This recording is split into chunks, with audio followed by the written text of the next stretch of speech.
Hello and welcome back to the Fireside stream. I am your host, Raymond McNeil, and with me is the ever-immortal Mollie Rhyme Master. Mollie, how are you doing today?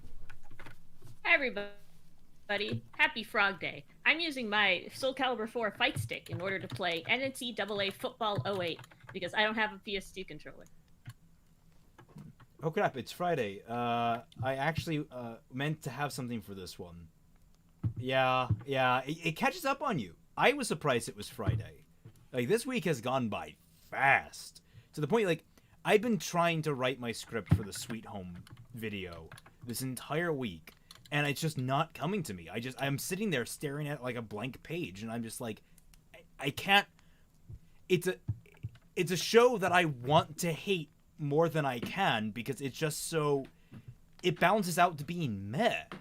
And I can't even do, like, there's a, it's an adaptation of a manhwa on Webtoons called Sweet Home that was done on Netflix, a live-action adaptation. And, like, for the first 5 episodes of it, it's fantastic.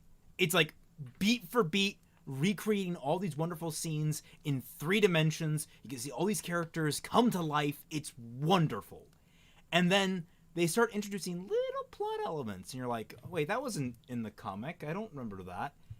And then, like, episode 7 drops, and you're like, oh, this isn't the comic at all. What are you doing? Where are you going with this? And I'm just sitting there, I'm like, I got so enraged because, like, they took a perfectly good, self-contained story that had a great narrative through line, great character arcs, excellent thematic elements. They had all these wonderful things going for it. They took that and they bastardized it in order to, I guess, get a sequel season. It leaves me absolutely floored that they did that. It's probably my favorite webtoon, honestly. And this is me coming from a fan of Mage and Demon Queen, which is like basically just a slapstick Yuri romance, which is like my entire deal. So, like, when I tell you that a horror drama series is my favorite, that should mean something. So yeah, that's my current conundrum. I want to write an entire rant about it, but I just can't. I'm trying, but I can't.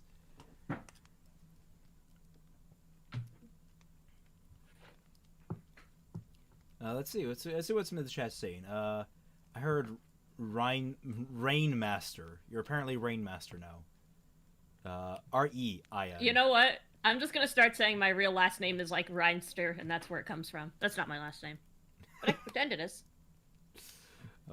Early bird question: how do you find/apply for artists for fixing? Fixing? That happens basically once fixing gets underway. Basically at the end of the current volume.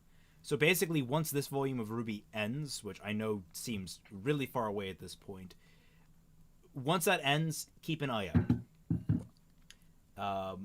They'll probably end mid to late March. Like, I think March 20th. I think so. Frog Day, Mollie, you have to let me know how you set that up. By the way, would love to play PS2 Madden on my PC. I just used an emulator and then key mapped everything to the light stick. I always found PS2 emulators worked weird, like, or PS1 and PS2 for some reason. Like, it's because of Sony's copyright. I would love to be able to play the Jack games on PC. I love the Jack games. I got this little helmet, which I think is cute, but it's too big. It's too small for Tiny Weiss. So I'm not sure what to do about that. Oh, by the way, I'm officially off Twitter. I realized it was time to leave after a bunch of 15-year-olds with Fox pronouns told me I hated brown people because I said Ilya was poorly written. Oh, so you no longer have a Twitter at all? No, not at all. Probably best for your health. I took that as a sign. If you have any teen siblings, ask what they're doing online. Yeah. Any of you. Check up on your teenage family members and just make sure they're doing okay. Yeah, they need checking up on sometimes. Now remember, you can still follow me on Twitter at Raymond slash underscore sorry, at Raymond underscore McNeil, and you can always support me on Patreon. I'm gonna be here, guys. I'm not going anywhere. I seems a little underenthused. I feel like I could have probably bolstered that a little bit more. Fans on Twitter, like the Ruby apologists, I guess we could. Well, you just that, just but hard they're like, glitched. I saw one. Hardcore Ruby fans, they'll like say like, oh look, see, the character is flawed. You're just ignoring it because you're never happy. See, like the character is made a mistake. But the thing is, nobody in Ruby is ever framed as making the mistake they're making. Like, if Ruby herself makes a mistake, the narrative does not frame it like that. They frame it like she did the right thing. And then it's a the flaws are accidental in the writing. They're not intended by the writing. And then it'll be like, yeah, Ren's flawed because of that speech he gave to Ruby. It's not a flaw. That's rational thinking. He was being realistic. Yeah, he was being realistic. He might Ruby, meanwhile, people. This is the thing that people will need to get the hell over, and this pisses me off about a lot of people. People can be rational and have a differing opinion that may ultimately end up being wrong, but the logic on how they arrived at their conclusion is not incorrect. It's just circumstances, because life has a lot of things called random elements that you just can't predict, might end up proving you wrong. That happens. Like Ruby is out here basically is like, you know like when you were in class and for the first, like, they showed the class the trolley problem as like a base level ethical dilemma, and then someone was like, I was just stopped the train. That's Ruby right now. Like, the jackass who just ignores the question? That's Ruby right now. She thinks she can stop the train, but that's not framed as a flaw, that's framed as a strength. Well, it's not framed as, it's framed as a strength, yes, and it's not framed at all as a flaw, but you can frame it as both. And that's the thing that's nice about it, is the ideal of someone being like, look, there is a root problem we need to tackle. We can tackle it. And someone being like, no, we can't. We can't do that. It's impossible to tackle that problem. We need to do it this way. We need to do we can't stop the train. We need to do the trolley switch. But Ruby's like, no, there has to be a way to stop the train. And she is by doing the time her she figures it out, it's gonna have already killed people. And yeah, no, that's like the risk she's running. And the thing is, the show doesn't acknowledge it, and Ruby doesn't acknowledge it herself. Like, if Ruby were to acknowledge, like, there's a risk that I'm doing this, but I feel it's the only moral choice I have, I feel like that's way stronger in terms of character than someone who's blindly jumping in and saying, oh, we can stop the problem, guys. I think Floof said it really well in our like little group chat the other day, that Ruby acts like she's a protagonist. Was it Floof who said that? It was somebody who said it, but like, maybe I don't remember. Like, but you see, the thing is, that's not even characterized. Like yeah. They establish that she has like these high aspirations. She has these high aspirations of being a hero, but like that's never been touched on really. Just her naive optimism has, but like none of her like reflection on all the stories that she heard of all the heroes. She never references anything that's motivating her to do these things. Like if you take like a game with really, really good characters like Persona or like Fire Emblem, you'll notice that the characters have inherent flaws that like severely affect them. Yeah, the idea of someone that's like a concept. The idea of someone who's so zero focused on solving the root issue before handling the tidal wave that comes from the root issue. Someone that doesn't think about, okay, look, we need time to stop the trolley. She's not thinking in that terms. She's not acknowledging those terms. She's not acknowledging we need to buy time so we can figure out how to stop the damn thing. She's thinking, we need to stop the damn thing. Let's go focus all of our energy on that, instead of being like, all right, look, let's bite the bullet, divert where it's the least damaging, and then we can focus all of our effort on stopping it before it goes any worse. Like, that's the most logical thought.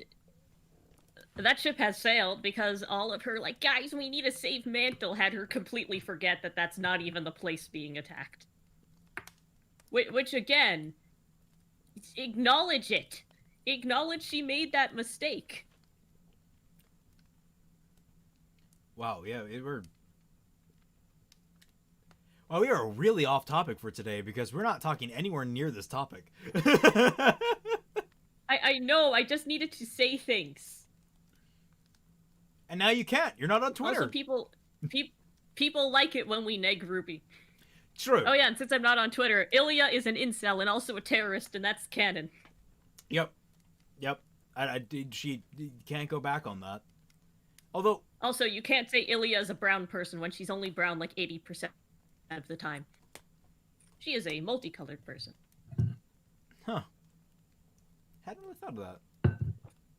I mean, okay, here's the thing. Not Sometimes like skin she's a color red person, matters and in other Ruby, times she's though. a green person. It's not like skin What? color matters in Ruby, though. Exactly, that's the weird part. Somebody told me me not liking her meant I hated Native Americans. And I looked it up, and her, like, last name is Native American. Her first name is, like, Slavic, for what it's worth. She has a male Slavic name, but... Ilya is a pretty name. I like Ilya. It means it's the Slavic version of Elijah. Oh, really? If you watch hockey, there's a lot of Ilyas. Huh. Ruby, this is Ruby. Our heroes can't have flaws. Yeah. And that's the problem. That's the problem with a lot of writing these days. Heroes just can't have flaws. And it's really baffling why anyone thinks that. Because the most entertaining... Like, I always go back to Bruce Willis in Die Hard. Like, John McClane is an incredibly flawed guy. His marriage is falling apart. He doesn't respect his wife's his wife's desire to have a life outside of him. He constantly is screwing up, slipping up. If you watch that film, that man gets the absolute crap kicked out of him. And people don't realize that it's the fact that he's getting the crap kicked out of him that helps us build an emotional connection with him. Because we're like, hey, if I were in that situation, I'd be getting the crap kicked out of me too. And now I want this guy to win because I relate to him. He's human. That's why I've always been like, people are like, oh, I need to see a hero of my representation up on screen. It's like, you need to see someone specifically like you. What you need to see is a human. What people need to see are humans because people can relate to anyone. That's my problem, is like, you can throw different labels on all these characters, but if you just don't write them as people, it doesn't matter. You might as well have a pride flag walking around on screen. It's the same thing. And it's just like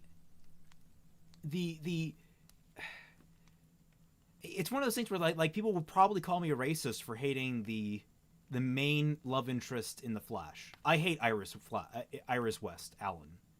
I hate how she's acted. I hate how she's written.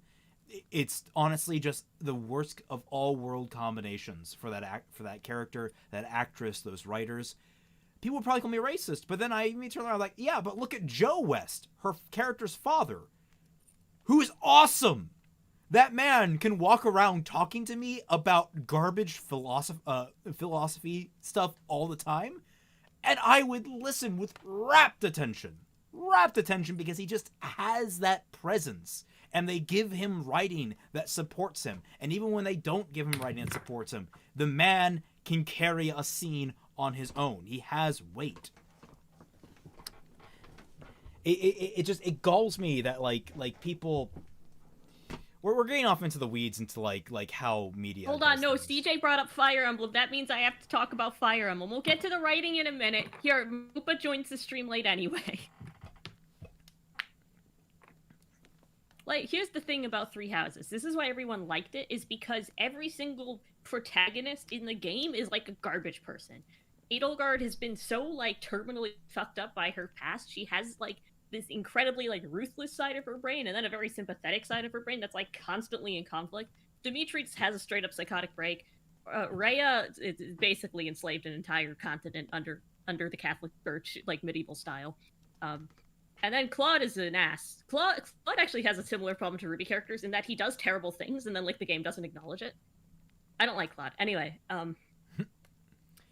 We but the thing is talk about the Petra other enough. Claude is also irrelevant to the main story. The thing about the other three though is that the world affected them, they affected other people, and then those people acted accordingly. That's why it works. The story has a lot of issues like mechanically, but like that concept on the character building is how it should go. Like everybody acts like they like you see them act and you're like, yeah, that's how they act. When you write a character like Edelgard, you're not writing her to be relatable. You're writing her as a character to make the story go forward. Like when you go into the Ruby wiki and you look at Ruby Rose's personality section, it's like Ruby is nice. Ruby is shown to care for her teammates. Ruby likes candy. Ruby like it's the most basic things because this show is so afraid of giving their characters not even flaws but personalities. Like, you know, Ruby is naive. I don't know. Like she's such a basic thing. Weiss lost everything that gave her an edge. Yang lost everything that gave her an edge. Blake lost everything that gave her an edge because the moment they have a personality, you can't project on them anymore. Now we have four identical protagonists. Yeah, I am losing my breath. It galls me that like most of the key characterization for these characters came in volumes 1 through 3 when Monty was still around. Because I think Monty, subconsciously at the very least, had some idea of that stuff. I think he kind of knew and he pushed it in that right direction. Where like you have where you have freaking Ruby, who when she goes up to Blake, you have I really come back to really reflect and like the Blake confrontation in volume 1, where Ruby walks up and starts trying to talk to Blake because she's like, hey, Blake kind of protected me from Weiss at the beginning. I'm gonna go try be her friend because Yang is kind of pushing me to have friends. She goes up there, she gets shot down hard, and like Yang's like, Ruby, this girl's a lost cause. Already right there, Yang was willing to give up on Blake. Like that shows a lot of character right there. Just like, all right, I've seen a situation a dozen times. Ruby, we're not going to get any headway. And then Ruby's immediately like, oh, you like books? I love books. And immediately Blake's like, I'm listening. So it's like you have this paradigm where these characters are bouncing off of one another. And that's ideally what you should have, is these characters bouncing. And we're only just now, we're getting more of it in volume 7 and 8. But we had just a period of time where nothing happened with these characters. Or at least it felt like nothing happened because it was so sparse. It was placed so far in between each other that it felt like there was no progression happening in these characters. It's just frustrating because it's like, I feel like I'm watching like Pokemon where everybody has to be like generically good, but that's a show written for like children, so they're allowed to do that. And even then, when you hit like Sun and Moon, I feel like I'm watching a cast of not like characters I relate to, but I look at them and I'm like, yeah, those are probably like young teens, 10-year-old, 10 to 13, and I'm like, yeah, okay, they have their own personalities. Why is a show for actual children able to do this and Ruby not? And cooking. I mean, it's just a lack of writing experience, I think, or a lack of training. I don't know. The more I've reflected on the nature of writing, it's like it really is just a matter of just diving in and doing it. And I have to wonder what Miles and Carrie were doing, and now Kiersey and Eddie were doing long before any of this. Like, what were they writing? Like Kiersey, apparently Kiersey was writing Garbo. Yeah, but you know what? I still respect the fact that she was writing. Like, I still respect the fact that she got published. And the thing is, as I understand it, though it might have been garbage, it still had some level of consistency with itself. So it's like, even if she was writing a really uncomfortable, like, college, we'll call it quote unquote dating culture story, because I don't want to trigger any YouTube things, although we probably have with certain mentions. The This girl's a lost cause. Blake abandoned us. Blake and I are in true love, guys. Yep. Oh, God. Don't even get me how Ken and Bumblebee is being handled. No, it's not like any of them, like, it's not like we saw them talk. I still won't forgive them for that. The hop from Volume 5 to Volume 6, where just apparently no one talked to one another. Did no one? The first, like, 2 episodes of Volume 6, there was a scene where, like, Yang is trying to put a suitcase on, like, a high shelf, and she's having trouble, and then Blake comes over and tries to help, and then Yang gets, like, mad at her. That was really good, and I was like, oh my gosh, they're actually doing this. They're actually giving them time to, like, be mad, and then it just didn't happen. No, it happened a little bit more back at the apathy moment, where, like, they were in a shed, and they actually exploded on each other. That's still in the realm of good Volume 6 and not not the end of Volume 6, yeah. So it's like it really just galls me how, like, all these different volumes are structured, where Volume 1 has no main plot but a lot of mini plots. Volume 2 has a main plot, but no real side plots that really go anywhere. Volume 3... The main plot doesn't go anywhere either. Well, yeah, but the thing is, it has, like, there is a spine to that volume. Sure. That was my biggest comparison. Volume 3 was terrible in the beginning, but then pretty good at the end, actually, I think. It had issues stemming from the last 3 volumes, but, like, Volume 4 was middlingly good. Volume 5 was horrifically bad. Volume 6 started good, but then got bad. And then Volume 7 was middlingly good, or middlingly mediocre. Like, just middling overall. Until the Ironwood betrayal. Then it got good, then it got really stupid, then it got good, and then it just kind of stopped. And Volume 8 so far has been just a weird pulse line that I can't track. My thing is, it's not a bad thing if you like RWBY. Just stop treating it like it's some sort of godlike, peak of writing. Where, like, there's I don't even know why these people... P-brains are just too stupid to really understand the true genius. Like, once you start saying things like that, it's time for me to cut your internet router. Like, no, I can get these kids. I can understand these. I can, if they're, like, 14, 15, 16, and they're watching RWBY and they're like, oh my god, this is so great, it's so deep. I used to think Angel Beats was freaking deep, all right? And it had its moments. Okay. It had its moments. But, like, I used to think, like, I was 14, 15, 16, and I thought that was, like, really damn good writing. And now I look back on it, I'm like, it was okay. It wasn't. I haven't watched it in that time. So it's like... I know, but at least you didn't tell people if they didn't like it, they were bigots. Yeah, well, I didn't have reason to at the time. And I wasn't brainwashed into a cult of mentality around, Anyway, I think we should get to writing before people get too... impatient. Sorry, when rant time happens, and you. Oh my god, we stop me. we waited out the clock long enough. Guess who's here? Is Moopa? Moopa's here. Moopa's here. All right. Well, yeah, it's okay. You just missed a bunch of ranting about RWBY. It's fine. Nothing you haven't probably heard before. Anyway, so we have 3 submissions for today. One of which is from Moopa, but we'll be getting to that one second, because it was the second submitted. The first one is from Anime AK, who, as you know, we have been rather critical of in the past.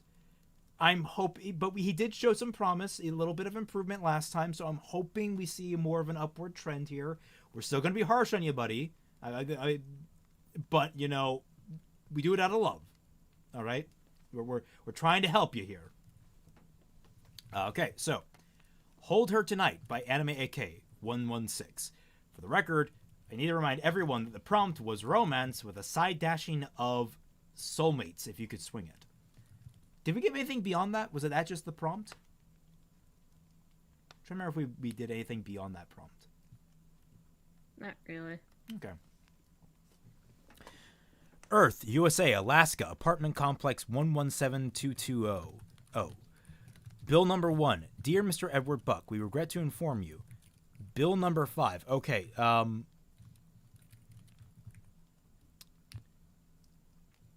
we'll come back to this. This is like this feels like trying to formatting. copy what like Will does. Yeah, which that's fine. That's fine. Trying to mimic other writers is a good learning process. It's not something you want to keep permanently. But this is something that pissed me off when I was drawing as a kid. My art teachers always said tracing was bad. Meanwhile, I come in and I have all these sketchy huntsmen and I'm talking with them and they're like, "Oh yeah, tracing is awesome. It's great practice." And I'm like, "Oh, that's what Araki does in JoJo when he does all those complex poses. It's like very clearly copied from magazine covers." So yeah, now I'm so livid at my teachers for being like, "Yeah, no, you shouldn't trace. You should be able to draw everything freehand." And I'm like, I'm a little kid with a little pencil, like, I just want to make men do punch. I didn't sound like that as a kid. I sounded much whinier. Bill number 5, that your debt has increased. Okay, all right, I see what you're going with here. Ellipses. You want ellipses. That's what you want here. What we want is like, oh, it's editable. Good. I might turn this into... There's no markup mode. Suggesting... Anime AK, I don't know if you're in the chat. The same people who rewatch the same dozen shows instead of watching something new. Okay, here's the breakdown.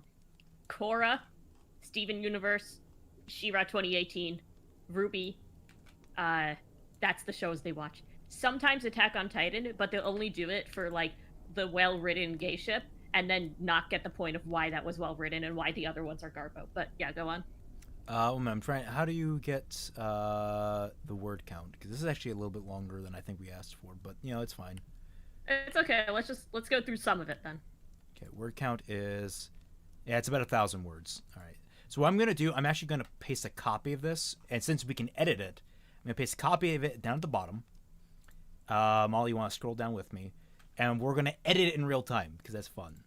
So, bill number 1. Dear Mr. Edward Buck, we regret to inform you, ... Bill number 5, ... lowercase t, that your debt has increased, ... Bill number 45.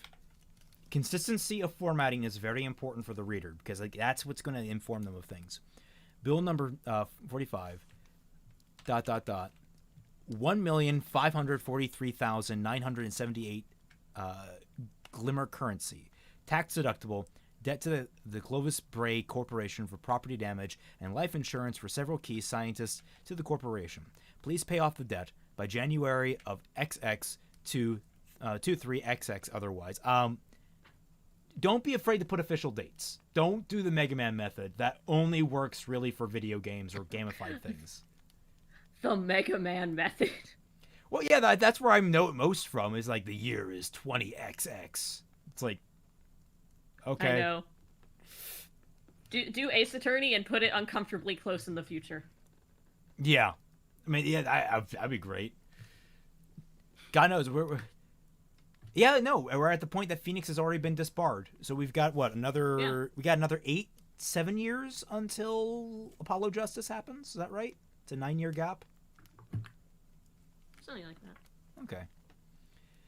Please pay off the debt by January of XX, let's just say January...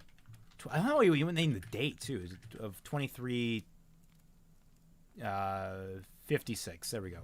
Otherwise, the interest rates will increase by 0.1% monthly until the payment is complete in full. Sincerely, sincerely, what you want there is that... Oh my gosh, guys.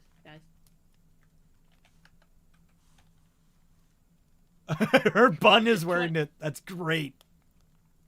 23XX was a good year for the economy. Legal Department and Human Resources.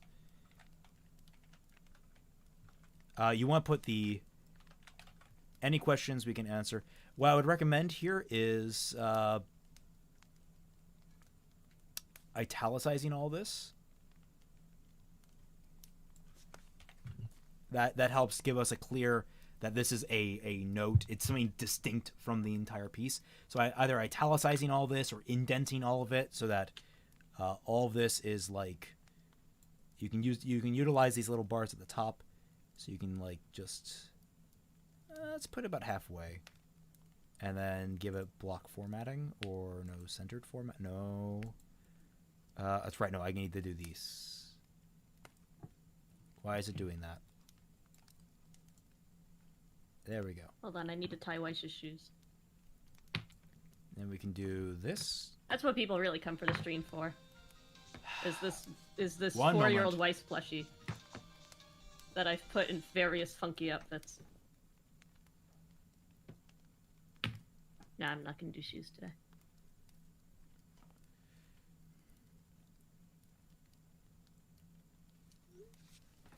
Okay. So yes, this is the formatting, very important for the reader's eyes to kind of understand what's going on. So having this centered in some way by using the margins at the top and then italicizing it conveys way more information that this is not the normal formatting of the entire piece immediately. It automatically sticks out to us. And so like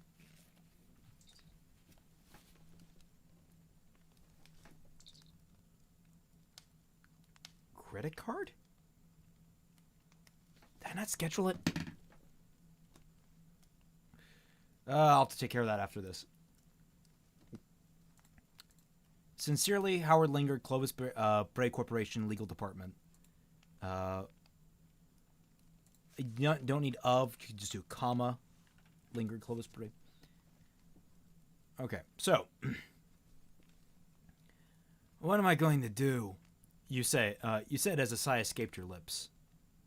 The question lingers in the air, as if any attempt to break you out of your trance would lead to a violent outburst of anger. Something you don't want anyone who would dare disturb you from your small rant to see. You would probably want a comma S there. I think you're right. I think that's... Yet a woman just stood in silence, looking at you from the dining room entrance. Edward, are you all right? The woman asked you calmly. I'm fine, Elise, you replied as a sigh escaped your lips. Right. She then walked... No. Right, period. She then walked towards you and wrapped her arms around your neck from behind. Let me guess, another bill from Dad's corporation? Let me guess, comma, another bill from Dad's corporation about unpaid property damage? You sure as hell know your old man better than I do. Hearing her hum in reply was a comfort, so at the very least, you weren't the only one annoyed at the old man's antics. I swear he's trying to manipulate us ever since I dropped out of college. He's been trying to manipulate us? Don't forget words. Yeah, the guy. I understand that. This is where proofreading comes in. We're kind of, this is a proofreading at the moment more than anything. Because right now this is okay. Trying to manipulate us. Why am I so tired? That's a good question. Dropped out of college, especially when I refused to get rid of Daniel. I swear he's been trying to manipulate us ever since I dropped out of college. Comma, especially when I refused to get rid of. You don't usually have full quotations. You just use what do you call them? You have quotation marks and then you have apostrophes. Basically to be quotation marks instead. Yeah, usually when I'm like doing like quotes inside quotes, I just do an apostrophe. Or if you're like labeling something, it's just a single. Yeah. For fuck's sakes, he forgives the other bounty hunters when it comes to unavoidable property damage and injury and injuries to injuries to personnel. I should know personnel is always spelled weirdly. I don't know if I spelled it right there. Personnel is Personnel. Is that correct? No. What? Personnel is Personnel. Is that correct? I think it has 2 N's.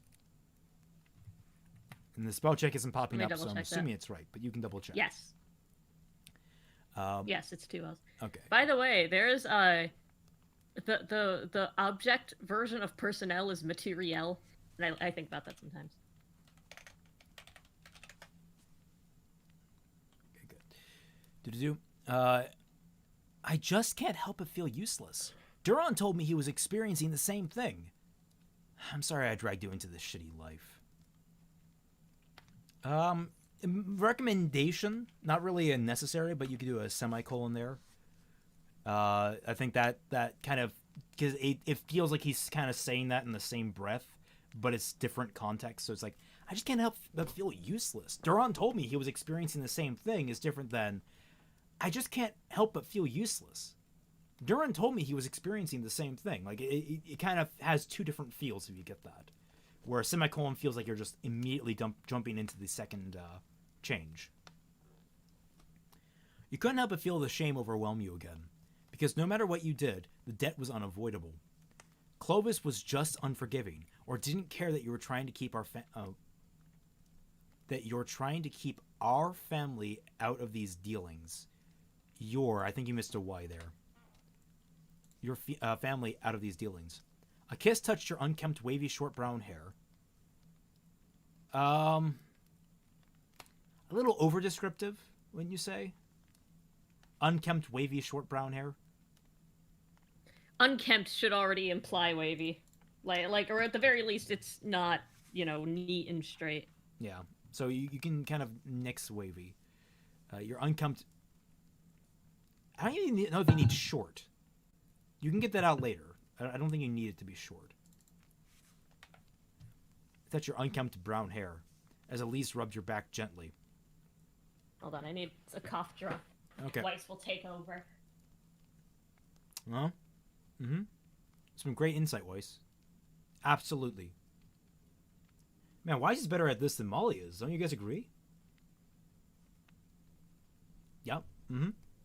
Yep. Yeah, wow. That's actually really insightful. I can still hear you.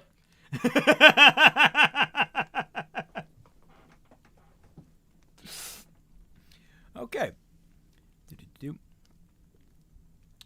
Just come to bed, Edward. Should I be a comma after bed for Edward? Yeah. Yeah, that's always weird to me, is that you have to have commas before people's names. Because that's not how you speak. Like, that seems like an artifact of old writing, but it does look right. We'll deal with this when you get back from the guild house tomorrow. Nodding in agreement, you get up from the chair and you both walk to the bedroom. Your arm wrapped around Elise's hip. As your hand touched her stomach. Your arm wrapped around. I guess that makes sense. Something about it felt firm, but not of muscle tissue. It just felt solid and familiar. Are you working out, or letting your chocolate-eating habits get your stomach round? The tease was appreciated with a playful slap on the shoulder. Wait, he misspelled muscle. He did? He spelled it like oh, the like clam. Yeah, I didn't catch that. Muscle. Yeah. Is muscle like muscle? Excuse my dyslexic typing. No worries. Something about it firm. Felt firm. I should probably comma there, but not of muscle.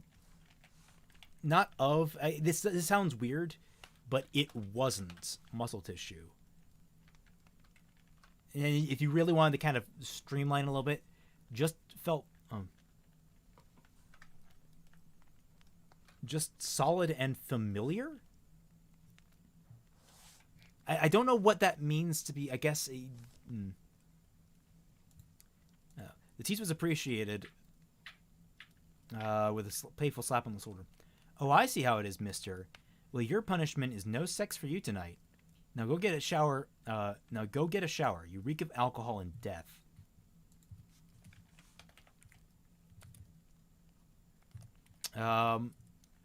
You could have probably broken that up with some descriptor, like rolling her eyes, that kind of thing. Well, your I punishment feel is like no I've read sense. the word wrapped multiple times. Far apart, but I feel like I've read this description before. I mean, This is definitely a step up from his other writing, though. yeah, this is definitely. I'm intrigued by the story at the very least. You're making growth, man. She pauses, face scrunching as her nose turns to the side, a smirk growing on her face. Wait, that's not death. Have you been doing Duran as well as me? Elise loved the look of horror on your face at the mere thought of screwing your best friend. So, you then thought of something equally as shocking with a smirk on your lips. Now I see how it is, my lady. All right, I'm gonna stop you right my there. lady drop. Okay, cancel stream. Cancel stream. Cancel stream. It was nice talking to all of you. And you spelled Catch it wrong you all on anyway. the- It's milady. M apostrophe. Well, that's how you write it the cringe way. Yeah, but this is already You're cringe. writing like If you're saying my lady, it's already cringe, unless you're in the Middle Ages. if you're saying my lady, and you are not talking directly to medieval nobility. She might be. This might be medieval nobility. Maybe. No more chocolate ice Also, cream. is her name Elsie or Elise? I feel like it's switched. That's a good question. Let me see. No, it's Elsie. Okay, that's Yeah. inconsistent. Now I see how it is, my lady. Also, comma, my lady is a proper referral. It's sort of like a name. Yeah, it's a proper referral. Although, you usually don't capitalize lady like you do milady, milady. Like that's like the old way to say it. Like milord is milord. Lorrid. Wait, what? How do you say lord in the Like, traditional? milord. So you'll say milord, like my lord. Oh, okay. Well, use milady. Yeah, it does look much better. Is that capitalized, or is that just still lowercase? It's lower. Again, that's in my experience. Okay. No more chocolate ice cream for you when we go grocery shopping. Elise's blue Arctic eyes. Arctic blue is usually Arctic how you say blue. that. Like, there's a weird quirk in English where there's an order to how you say things.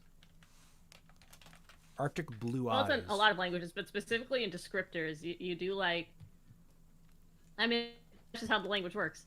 Adjective, verb, or I guess they're both adjectives, but like when you're doing colors, you always do the color last, so you don't say like red crimson, you say crimson red. The order of force, the grammar rule that we obey without realizing it. Let me try and find it. Is it order of force? Is that it? Where is the... My lord. Oh, here we go.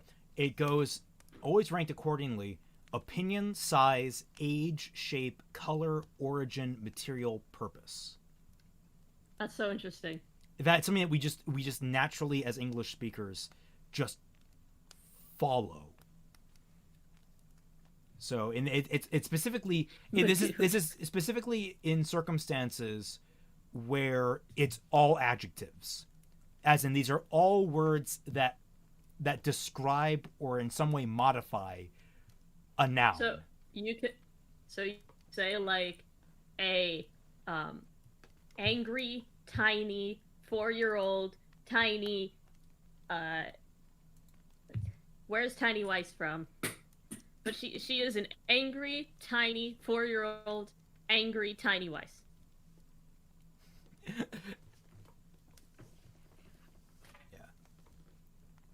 There's an order to adjectives, yeah. So, madude.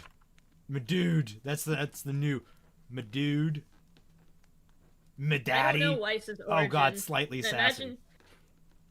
I imagine she's from some factory in China. What does Arctic fall under? It's an adjective.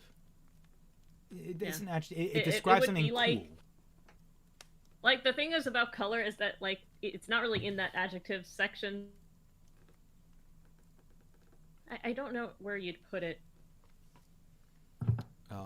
No, Well, like I Arctic said, is like an if adjective, you're I think. saying like ocean blue, Arctic.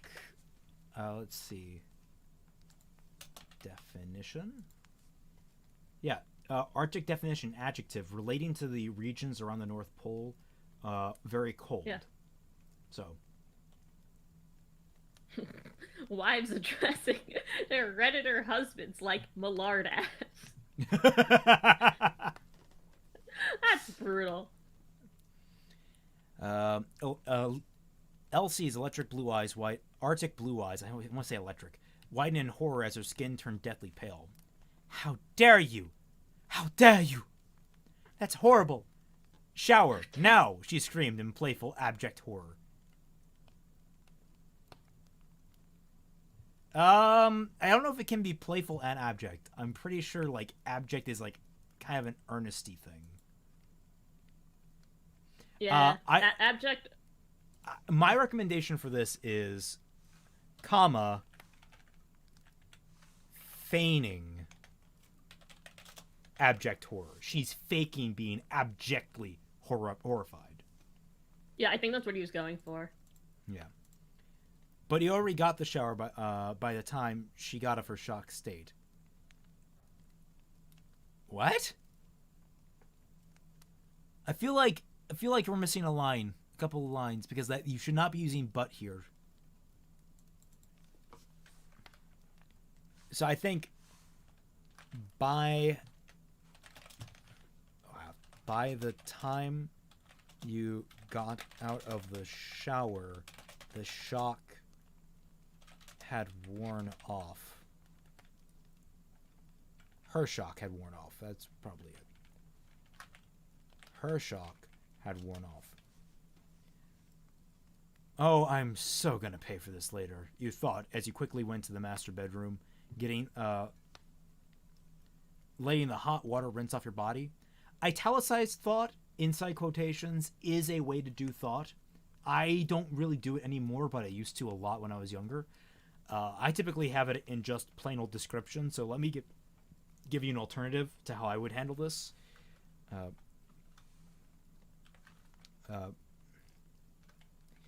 Lots of people making the milady jokes in chat. I'll one up all of you. Tiny Weiss. Money. So you went to the master bedroom. I guess it's not a one up. That wasn't very funny. Anyway, we should probably cut it after this page so we can move on to somebody else's. That's fair, yeah. Drying off and going to the master bedroom. You got the sinking feeling. You'd pay for that joke later. And that's typically how you want to do it. The next day, 1700, yeah, that's what to do. No, Elise, see through her, Elsie, hand covered your mouth as you only stared at the documents.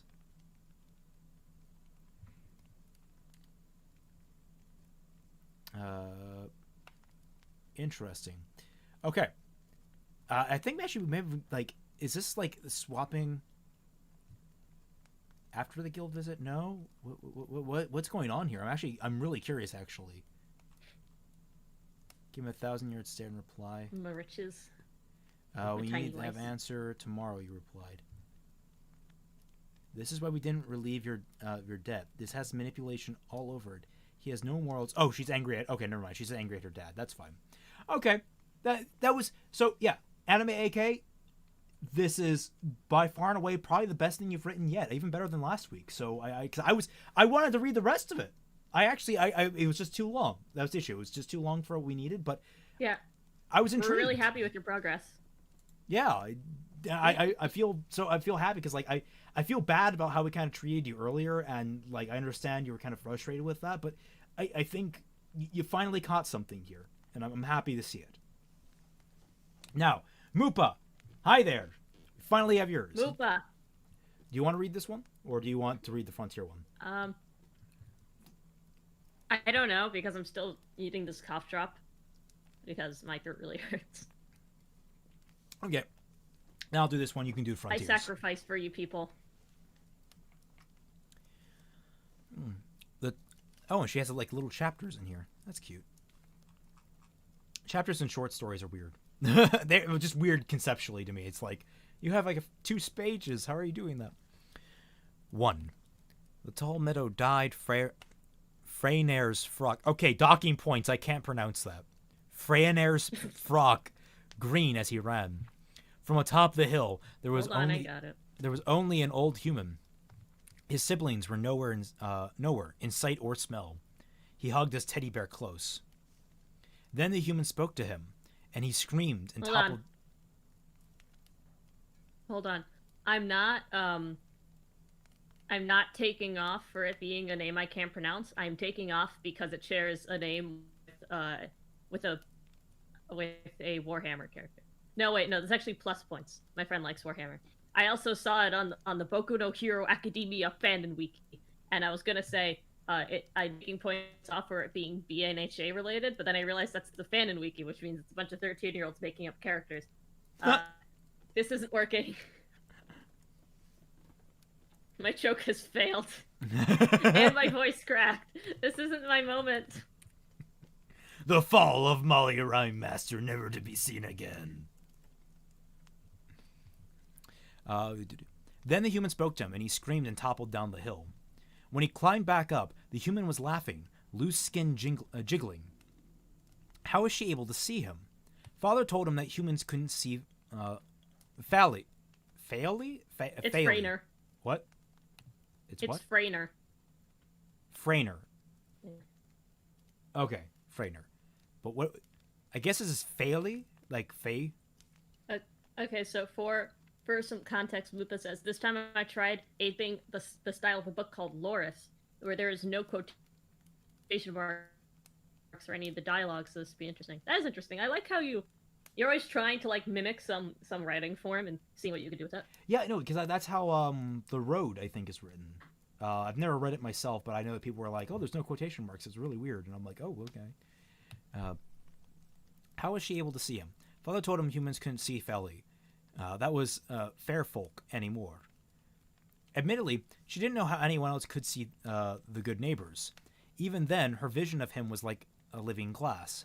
Humans in their buildings always appeared so to him, but he didn't tell her that.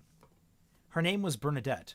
Despite her age and blotchy skin, her red hair hadn't silvered, and her brown eyes still danced. She showed him the doll she was sewing for her great niece, the dress with half-embroidered flowers. Why was he alone? He was hiding from his siblings. Playing a game? No. What sort of fair folk was he? A dragon, but she didn't have to be afraid. He promised not to breathe fire on her. She laughed again. He could sit with her while she worked, give himself a break from his older sisters and brothers. Didn't she think him cowardly for hiding from them? Not at all. Her smile was sunshine. Freyner's stomach expelled. This is like a really interesting poetic style. Yeah, Mupa, you're hitting something. Mupa has like progressed tremendously in the past couple months. It was useful in this case because it felt like I could pack a lot more into a smaller space. Doing a lot already.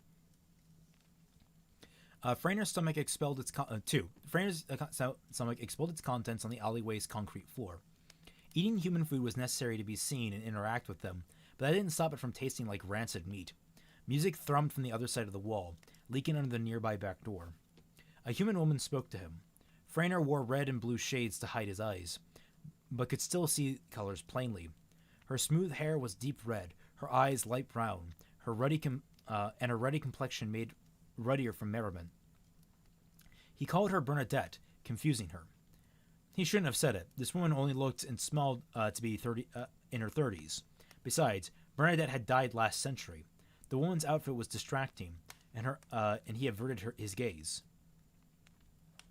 She commented if he was vomiting like that, he would probably be too young to be at a party like this. It had nothing to do with alcohol, per se, throughout the space there. He just had some food poisoning. She tucked his long hair behind his ear.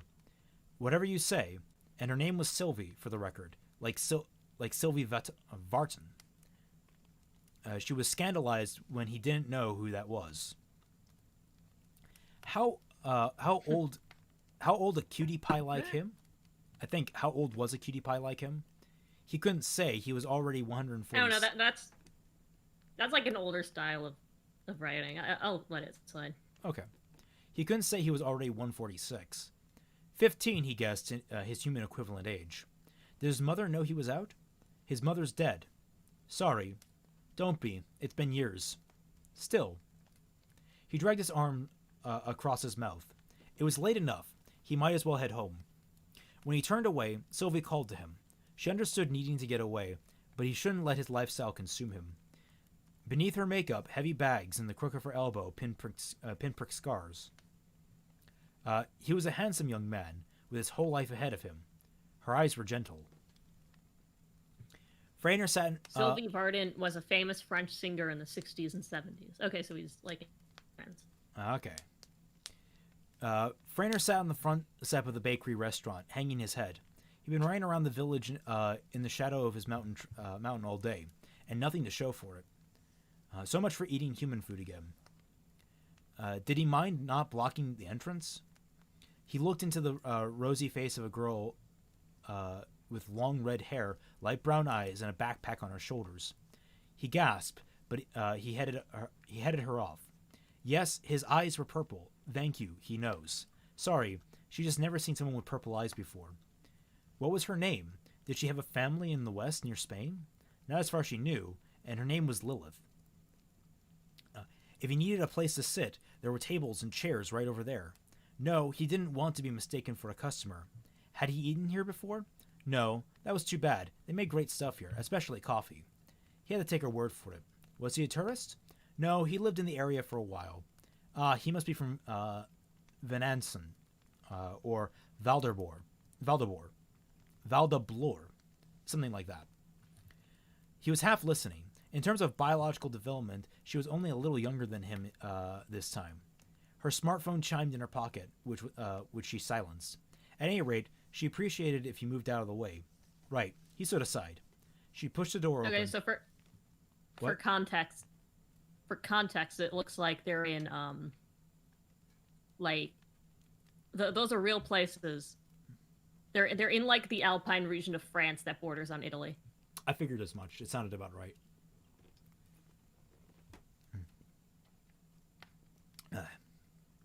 At any rate, she appreciated if he moved out of the way. Right. He stood aside. She pushed the door open, her fresh scent wafting past. His hand clapped against the wooden frame of the closing door. Actually, he donned his most charming smile. Why don't I buy for you? She raised a skeptical brow. How about I order the most expensive item in that case? By all means. Interesting, you dive into quotations at the very end. Interesting transition there. Mupa, good work. I like that. That was awesome. I love it. So like that really is kind of the whole soulmate idea, that like as this guy lives basically immortally, for compared to humans, that he keeps meeting like the same person. Yeah, and I like that idea. The idea of soulmates being just two, like soulmates has such a versatility to the concept, where you can be just about anything to the other person. You just don't realize it. Like I really do hate how soulmates has been hijacked for romantic purpose, or maybe it was always intended that, but I would think it has such versatility to it. It's a great storytelling tool. They're in St. Martin Vestibule. Vesubi? Yeah, I thought it'd be neat because the Why'd you choose that place? Yeah, I'm curious about that too. I thought it'd be neat because the lack of quotation made the narrative kind of distant, but also inside his head. But then using quotations right at the end suddenly made the action very present. Yeah, I think it added a nice punch. That was great work. Great work. I just wish it didn't have so many hard to pronounce words. That's awesome. Okay. Well, we'll wait for her to respond. Well, we can show like that's. I've considered doing things without like quotations, and it's where you really start to learn, because we talked about in the last one how I have the doing thoughts in your head for sorry, doing thoughts not in quotations and italicized was something that I had to work out of. And so it just seeing that kind of anime AK, take notes from Mupa's story there. All right, take strong notes from that. Absolutely excellent work here. I promise. Oh, she said, I chose it because when planning the story, it seemed to be the most ideal location for the things I wanted. I've used these characters elsewhere before. Okay. It is kind of like a very obscure, hidden region of France. So. And thanks, Tatiana. Tatanya. I very much appreciate it. Thank you so much for the feedback. I'm really happy you guys enjoyed it. Yeah, we did. That was great. Just a few little typographical things, but like that's like really just one where that didn't put a space between alcohol and per se, but that's it. That's really all I had to complain about. All right, William Windsor, your turn to read, if you're up for it. Yeah, 1 second. It's a Franco-Italian city. Interesting. Just reading a little bit on the history. Yeah, the nature, because I was doing studying, I was going to do a tabletop series, a tabletop setting in something very much in Middle Europe, and just researching how like there's a lot of bleed over between the countries in really weird ways. There's a cat knocking at my door. I don't know if you guys are going to end up hearing that. Ah, cat. Yeah. Show us the cat. Okay, I'll show you the cat. Yes.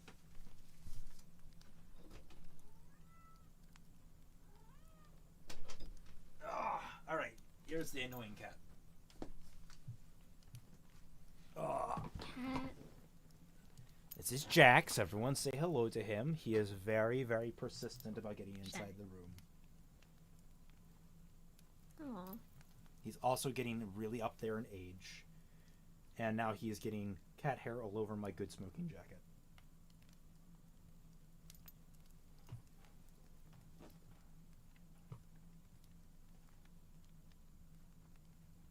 I hope you enjoy his tail sticking up in frame for a couple of minutes here.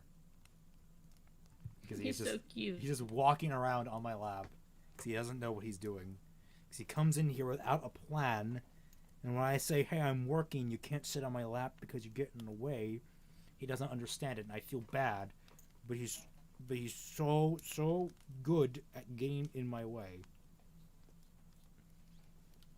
He's a good cat. We love him very much.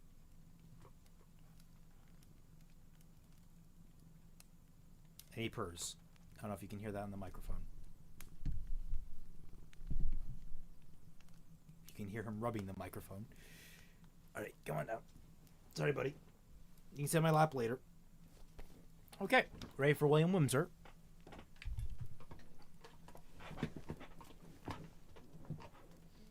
Kelt is now an evil villain. Oh, if I could get my sister's cat to sit on my lap. She has a big, fluffy black cat. Like, it'd be perfect for villainy. But that cat hates everyone, including sometimes my sister, who is the only person that seems to like. She can stand me for like 2 minutes, and she actually loves me.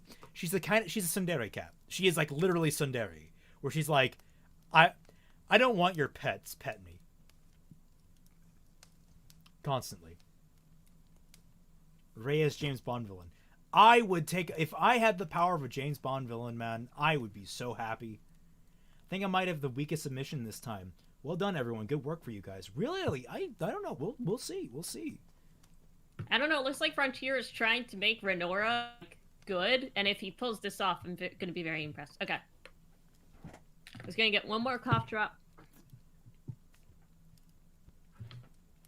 Let Weiss on stream again.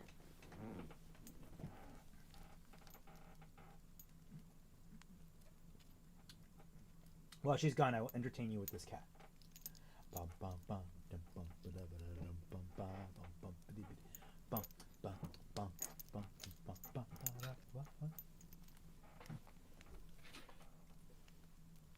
Okay. Okay. I'm taking drugs on stream. Hard drugs. Like, echinacea cough drops. No, that's just Sylvie.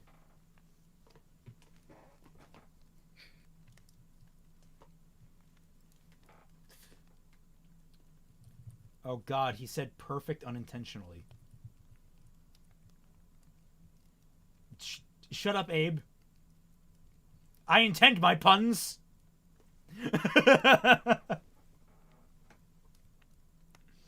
Such a relaxed kid. No, this guy is just running around causing havoc. Like he is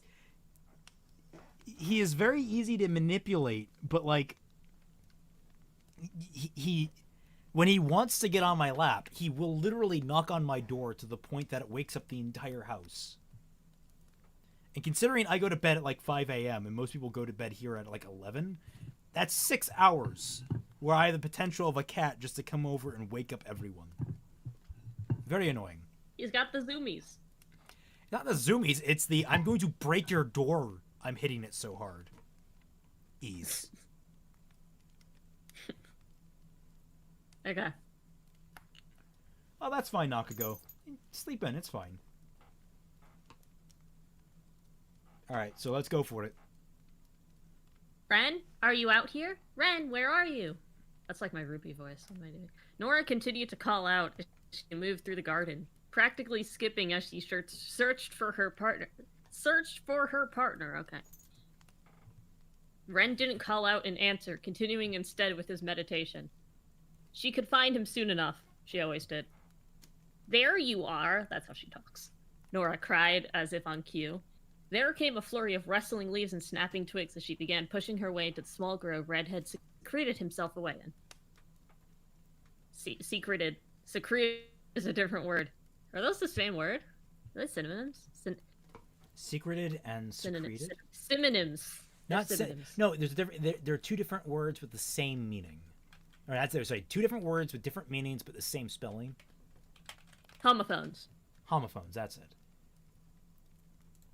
Secreted. Past tense, secreted.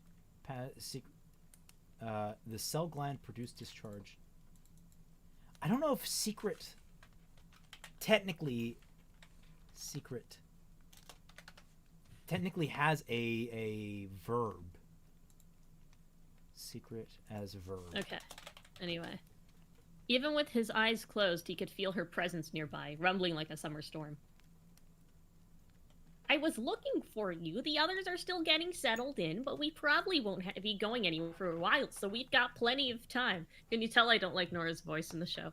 I like this writing, I just don't like Nora's voice. Oh, really? I like her actor. She's great. I don't. She reminds me of those girls who think they're a lot funnier than they are.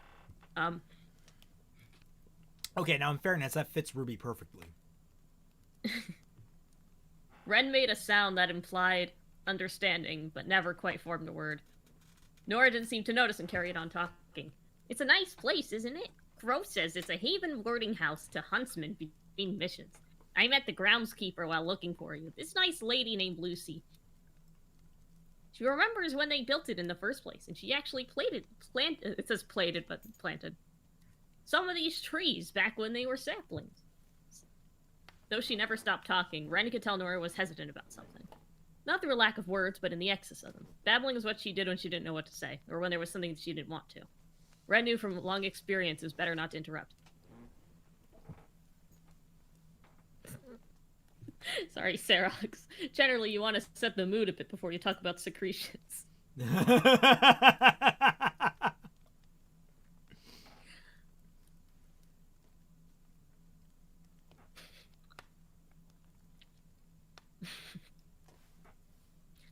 So listen, I know we haven't really had a chance to talk since, with everything happening all at once. And then we had to talk to Lionheart and get back here, and we've not really had a chance to talk about, us.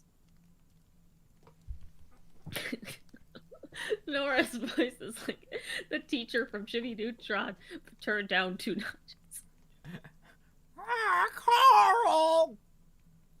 Girl! Oh my god, is that where fucking Llamas with Hats got its inspiration? Carl, that kills people! I don't know, but that is vintage. I haven't thought about llamas with hats in like 7 years. Well, that's because its ending was like incredibly depressing. That was a comedy series Oh, that yeah, went yeah. off the frickin' rails.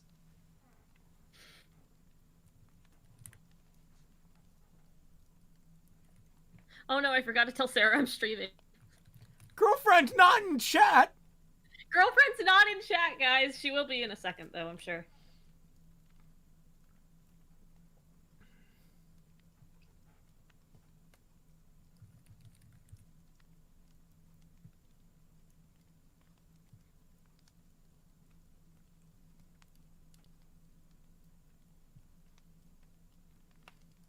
Anyway.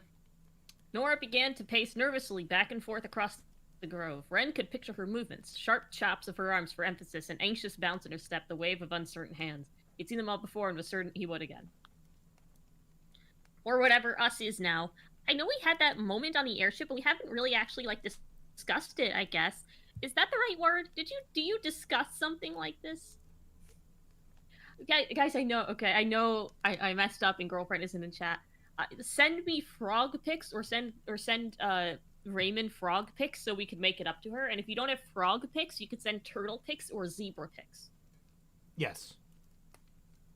Just send them all to my Twitter, favorites. and I will send them all to Molly. She will see them all.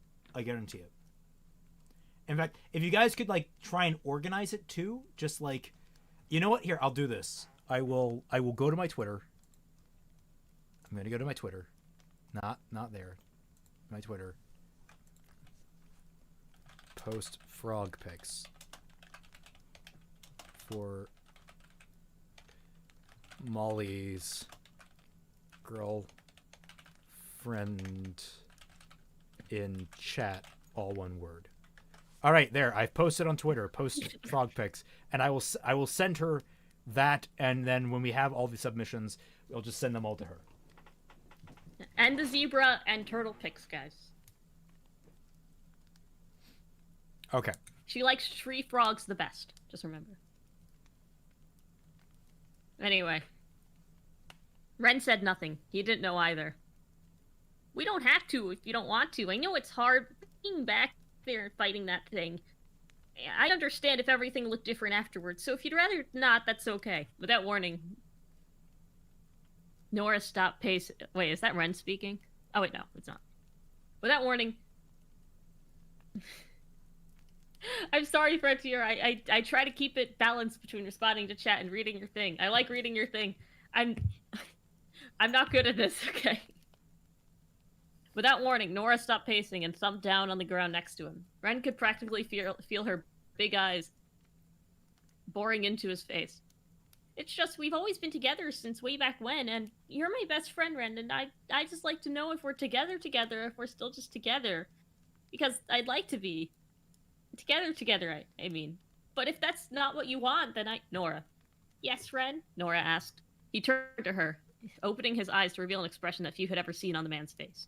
Soft, kind, unguarded, and so embridled in its happiness that it shone like the sun. Nora was so enthralled by it that she didn't notice how close the two were until Ren leaned forward and pressed his lips to hers. The kiss was brief, Ren pulling away after only a few seconds to smile all the way. For the first time in a long time, Nora had nothing to say. That's nice. That's sweet. God, I might steal that for fixing Ruby. Forewarning. That was good. I don't know if I like Nora's constant rambling, because like I try to use her a little less like ramble comedy. I don't find ramble comedy all that great. It kind of reminds me of Ghostbusters 2016. This is very good characterization, though. Yeah, like, it's really very good. much. If Nora was better written, this is what I'd expect this to go down like. Yeah, and you know when it happens in Volume 5? When we should have gotten this. Instead of Volume 7. 3 years after we had any kind of forward momentum with the relationship. I really liked that because it feels like Ren and Nora didn't exist again until that moment. All right. But yeah, that was a good little piece. That was great. That was. Hold on. Girlfriend in chat is typing. She will be here in a minute, she says. Oh no, we're wrapping up the stream. We're at the end. I'm sorry.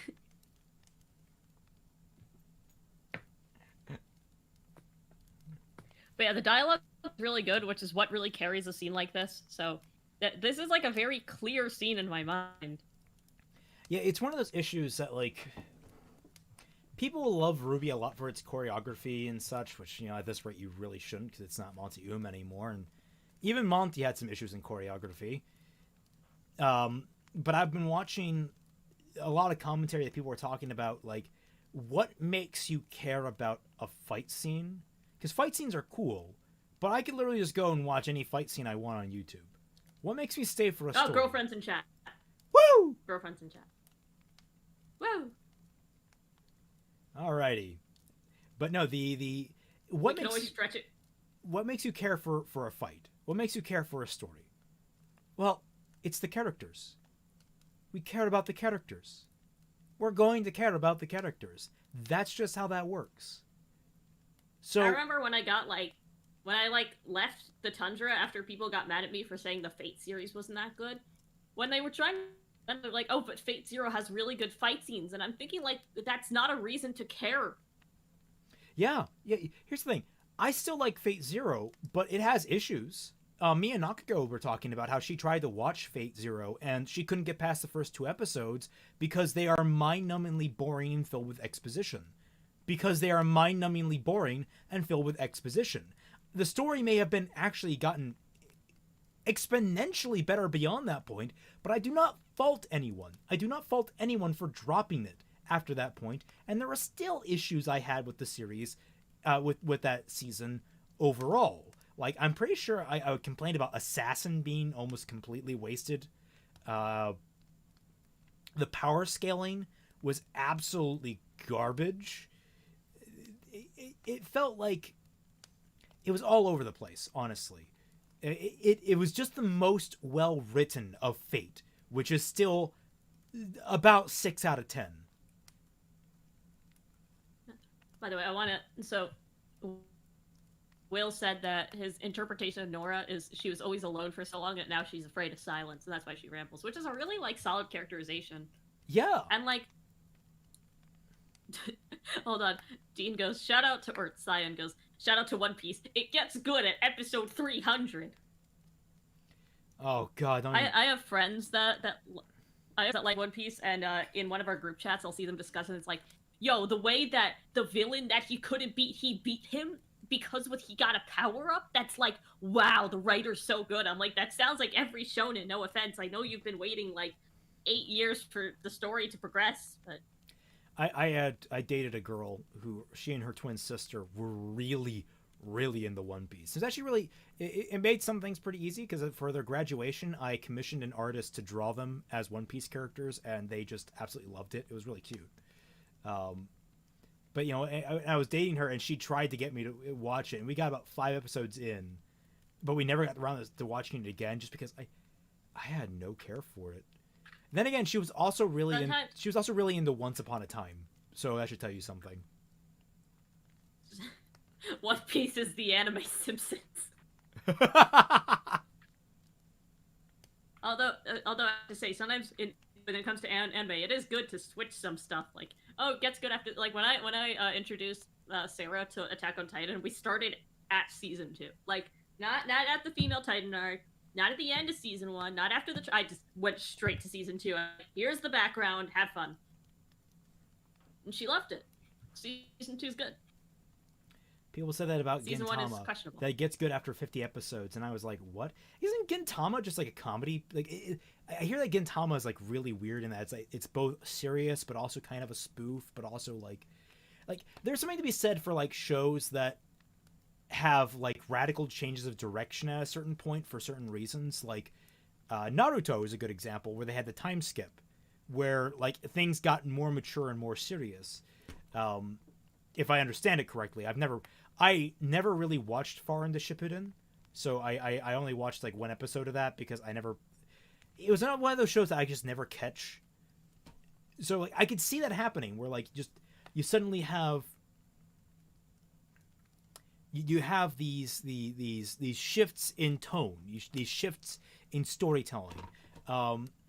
Here's an interesting example: Digimon, which has all but the first 2 seasons are self-contained seasons.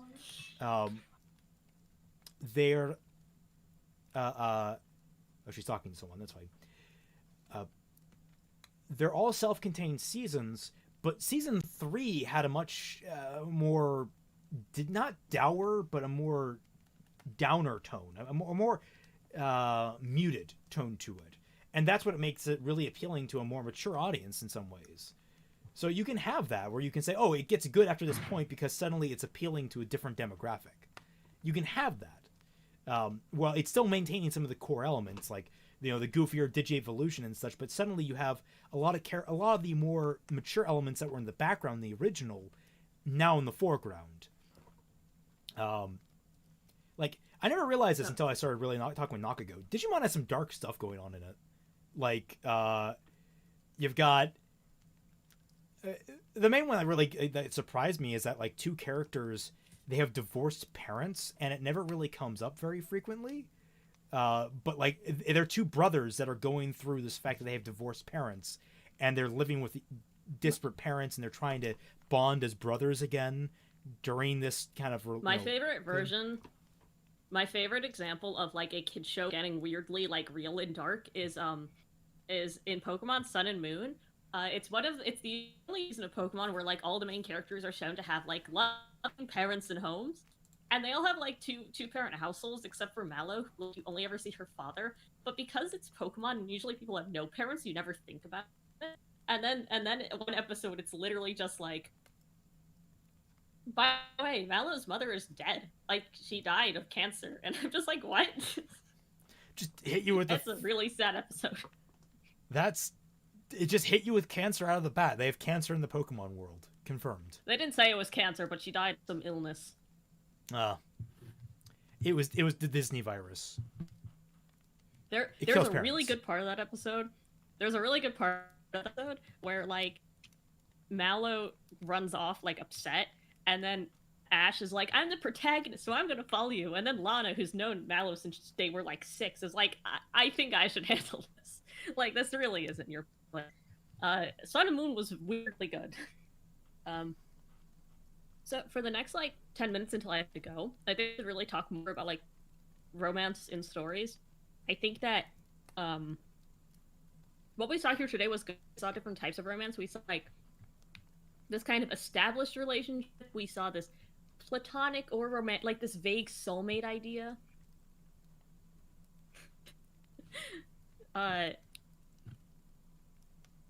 We had, like... Oh, yeah. We have, you know, this kind of more general, like, confession thing. They were all good, you know. That's the thing about writing romance, is that it's basically just writing character interaction with a little bit of spice, some flavor, if you will. It's the ingredients of making a compelling relationship. Do vary a lot. What makes a romance bad is when it feels like it shouldn't happen.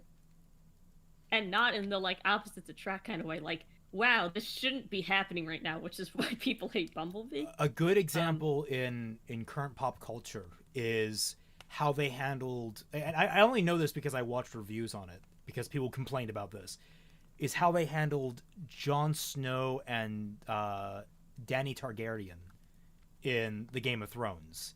Because those were characters that were basically, like, completely unrelated to each other, and then, like, in one season they were brought together, and just, like, within the span of, like, 2 or 3 episodes, it was, bam, they doing it. They're getting busy. Forced romances? Like, what makes a romance forced, I think, is rough, because you could say, oh, well, they got together too quickly, or, you know, oh, they should have more time, or it's like, oh, they don't feel like they should be together. I think what makes a romance feel forced is when there's, like, not just no chemistry, but there's no conflict. The same way that a story can feel forced if there's no conflict, because conflict drives story. And I don't mean they need to be enemies, because that has a lot of issues as well.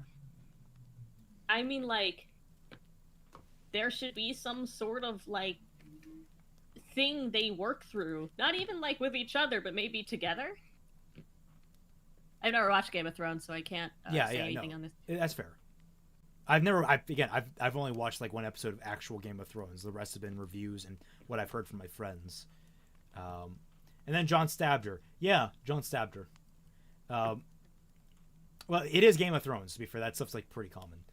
The idea of this is really where it gets me, is that a lot of pop culture has been gearing around the opposites attract angle. And while I myself, I love opposites attract, I also recognize it's not a super healthy mentality to be completely imbibed in. It's definitely not. And so when you're writing romances, always remember one key thing when you write a romance that you hope for the characters to live. Like, if you plan for these characters to get married and live a long, happy life together, remember one very important thing. And it should apply to your own romances in all things. They are partners. That word partner is not just for saying, oh, we're together. It actually has much deeper meaning. It means that they work together towards a common goal. Yeah. Alma Starfish says they should be their own people too. I think that's also very key, because that reinforces what you're saying. That, like, you know, if, like, you could have two people and then one just, like, is obsessed with the other and that's their only trait, and then that's just what they are. They are the relationship when they get together. You look at, like, Ren and Nora, and, like, for a while they had no other personality aside from they're together. Or they are, like, in proximity of each other. Bumblebee's obviously the worst example of that. Like, the moment they got together, they lost everything that made them interesting. Although we are still seeing Yang, like, weirdly go back on it. She's like, yeah, Blake, or something. I mean, oh my god, can you imagine if Ruby pulls, like, a hard turn and does an abusive relationship arc? I doubt it, but if they do. I would say this is the greatest long play in history. Like, this is the actual 5-dimensional psychological chess of messing with fans. I wouldn't know what to do, because I would love that too much. I would want to put it in fixing Ruby, but I've already tried and do, like, the healthy Bumblebee route. So, like, I don't know how I would approach it. They were Ren and Nora, not Ren and Nora. Yeah, it reminds me of, like, in Lord of the Flies, how there were the two twins, I think they were, Sam and Eric, and because they were always together, they just referred to them as a single person, Sam and Eric. Yeah. I mean, here's the thing, though. They were together for the longest time, and they went through a traumatic experience that made them bond together for that out of necessity. Like, they were orphans together, going through the world together. They were just one unit, and that has interesting, like, right now, that's what we're seeing in Volume 8. They're finally scratching on that potential. They're just scratching on it way too late. It's like the idea of Nora being like how they're only giving Cinder a backstory now. Oh yeah, like all the stuff they're doing is just because they have people. I think Kiersey honestly is the one pushing that stuff forward, because I think, even though I think she's terrible at it, she at least understands that there needs to be something to these characters. Actually, I don't know if she's terrible at it. She's just kind of funny at it. Yeah. Maybe we need to read through Carrie's book. Blake with Adam. Kiersey's book. Yeah, but you can have two of them. Yeah. But like, the idea is, like, having Nora suddenly be like, I'm nothing without Ren. Like, I'm always just by Ren's side. Who the hell am I? Like, her suddenly questioning everything about herself just because she was so dependent on Ren. And now that Ren's pulling away from her, she doesn't know how to, like, that's great stuff. It's just, 6 volumes too late. They scratched on that, and then Nora linked the power outlet and hasn't had a line since. When characters get personality 70% through the story. I have seen that done well. But I've only seen it done well twice. Where? I'm curious now. Attack on Titan and Final Fantasy VI. Ah. Final Fantasy VI had characters that they didn't want to develop until, like, post-time skip. Hey, Setzer. But then, like, they were really good. Ruby usually takes too long to do anything. It's a show that took 3 years for the plot to start. Don't even get me started on that. Oh my god. It really sucks. Again, people are literally dying, and Nora's last words were about her ship. Yep. Like this is not the time for you to be having a relationship spat, all right? Like, yeah, again, why didn't they have that in Volume 5, where, like, for the most part, nothing was happening? Why are we having this talk at the apocalypse? To be honest, being in an abusive relationship can set you up to fall into another more easily, so Blake could end up in 2 abusive relationships. Yeah. Or she could just be the bad one. Oh my god. Rebound Ilya. Although I don't want to do that. Rebound. Yeah, I feel like Ilya is like now that she's out of the story, it's just sort of like Incel. Yeah. You didn't look at me the way I wanted, so I just abandoned you and became a worse terrorist. I gave you $500 on OnlyFans. Why won't you say my name? It's OnlyFaunus. Oh, OnlyFaunus. That's OnlyFawns. OnlyFawns, that's it. OnlyFawns. Subscribe to my OnlyFawns, everyone. Oh, God. The horrible moment that Blake realizes her mom also has an OnlyFawns.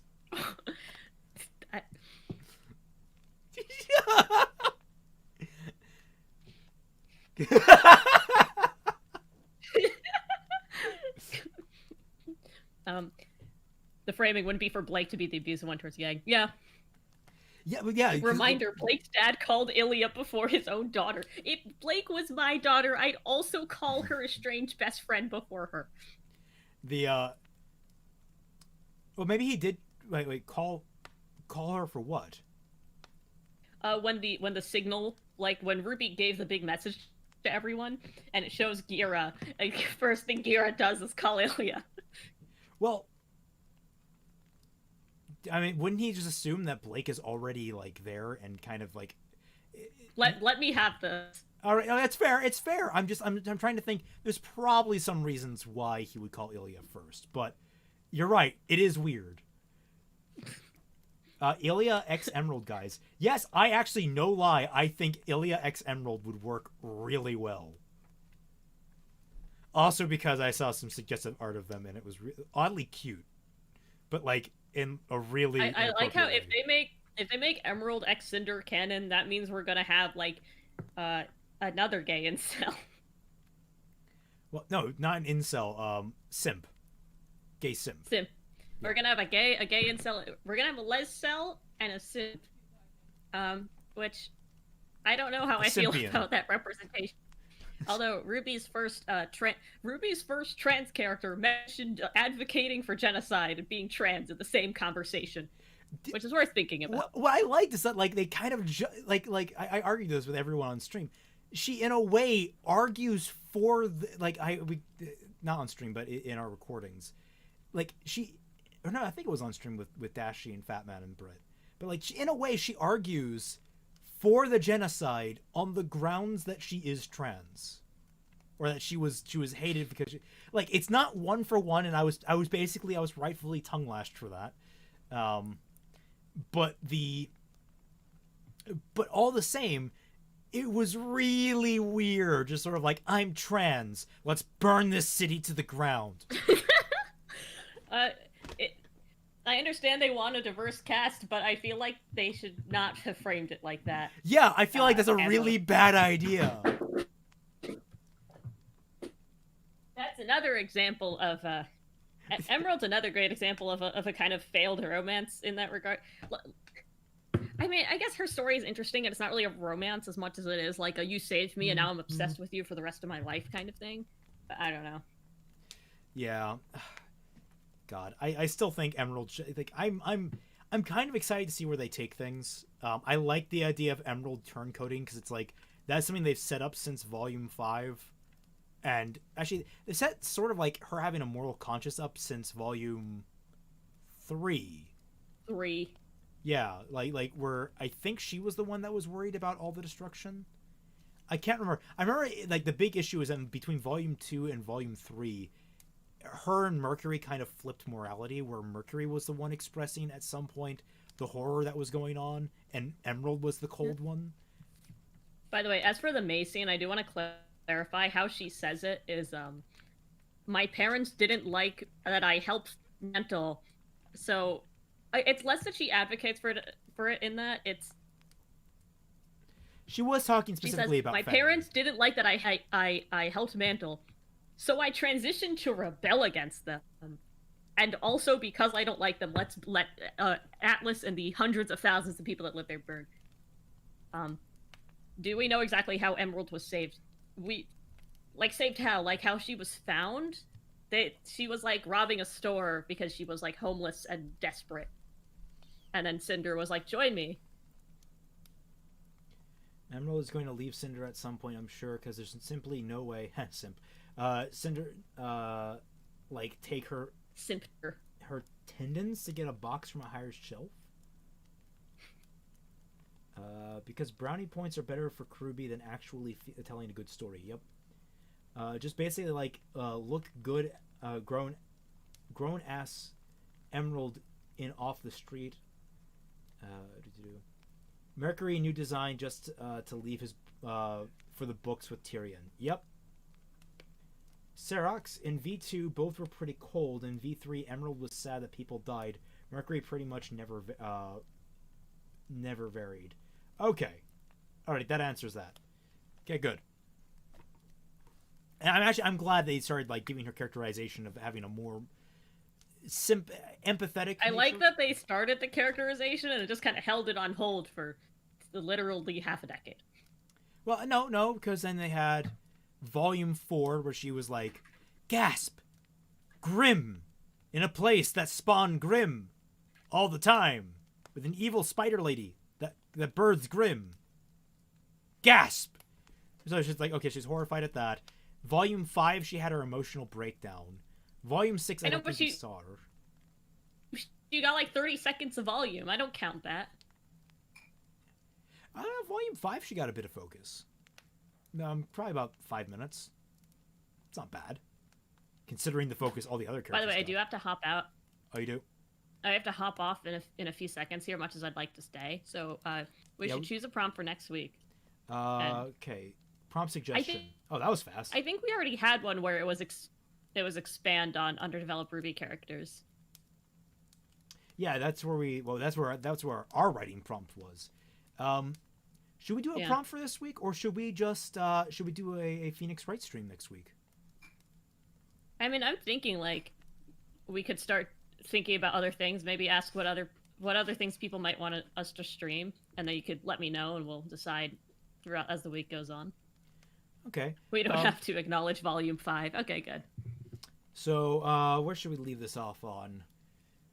I don't know what prompts we should do. Maybe we should do a writing stream. What would you guys like? What would you guys like for prompts, for practice? Continue the romance thing, but I'd rather not repeat.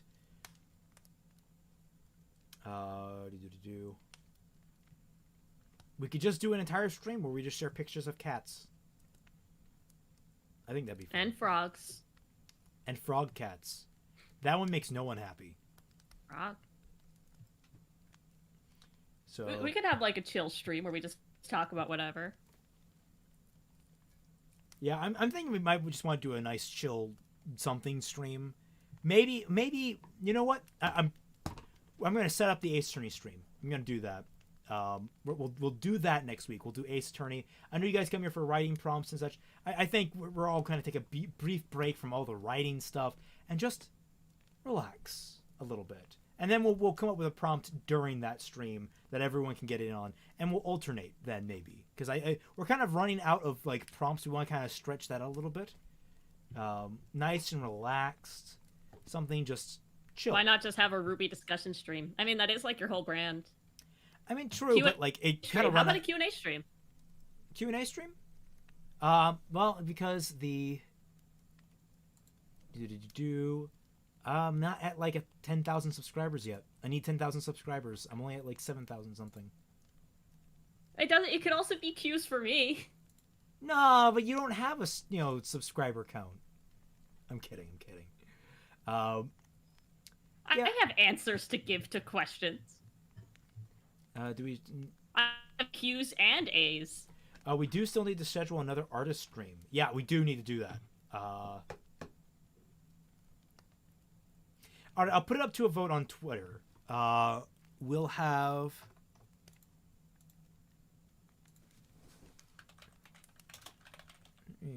What? All right. Should... I need to head out right now. Like. Okay.